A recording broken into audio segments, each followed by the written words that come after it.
नीट पेपरफुटी प्रकरणी कोर्टानं नोटीस पाठवलेली आहे। सुप्रीम कोर्टानं केंद्र सरकार आणि शिक्षण मंत्रालयाला ही नोटीस पाठवली आहे। आपण अजूनही धडा शिकलेलो नाही, नीट गोंधळावर सुप्रीम कोर्टानं हे भाष्य केलंय।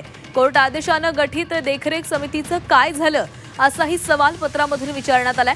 सुप्रीम कोर्टानं एनटीए कडून उत्तर मागितलेलं आहे। एनटीए बदलून न्यायालयीन देखरेखीखाली नवीन परीक्षा घेण्याची सुप्रीम कोर्टात याचिका करण्यात आलेली आहे। या सुनावणी दरम्यान कोर्टानं नोटीस पाठवलेली आहे। तर नीट पेपरफुटी प्रकरणावरून कोर्टानं नोटीस पाठवलेली आहे। केंद्र सरकार आणि शिक्षण मंत्रालयाला ही नोटीस पाठवण्यात आली आहे। आपण अजूनही धडा शिकलेलो नाही असं या नोटीसीमध्ये म्हटलेलं आहे। नीट गोंधळावर सुप्रीम कोर्टानं हे भाष्य केलंय। कोर्टाच्या आदेशानं गठीत देखरेख समितीचं काय झालं असा सवालही विचारण्यात आलाय।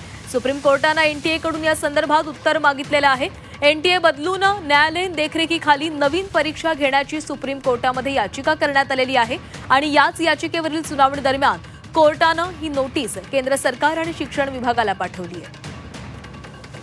या संदर्भात अधिक बोलणार आहोत, आमचे प्रतिनिधी उर्वशी खोना आपल्यासोबत आहेत। उर्वशी, नीट पेपरमध्ये झालेल्या गोंधळावरून आता कोर्टानं यावर भाष्य केलेलं आहे। कोर्टानं केंद्र सरकार आणि शिक्षण विभागाला नोटीसही पाठवलेली आहे।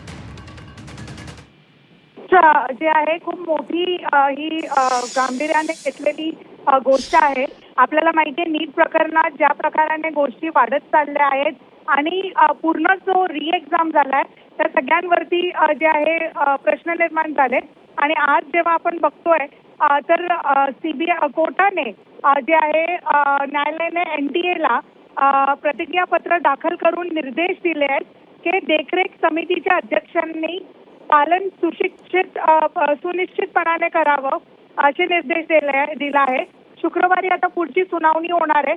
महत्त्वाचं हे आहे की ज्या प्रकाराने न्यायालयाने कॉग्निझन्स घेतला आहे या पूर्ण प्रकरणाचा आणि एक खूप वाईट वाटतं की कशा प्रकाराने अजून ही पूर्ण गोष्ट झाली आणि यांना धडा शिकवणं हे खूप गरजेचं आहे हे सर्वोच्च न्यायालयाने सांगितलं आहे आणि म्हणून सर्वोच्च न्यायालयाने केंद्र सरकार आणि शिक्षण मंत्रालय यांना नोटीस बजावली आहे आणि त्यांना सांगितलं की पूर्ण गोंधळ ज्या प्रकाराने झालाय नीटचा त्यावरती डिटेल स्पष्टीकरण देणं गरजेचं आहे।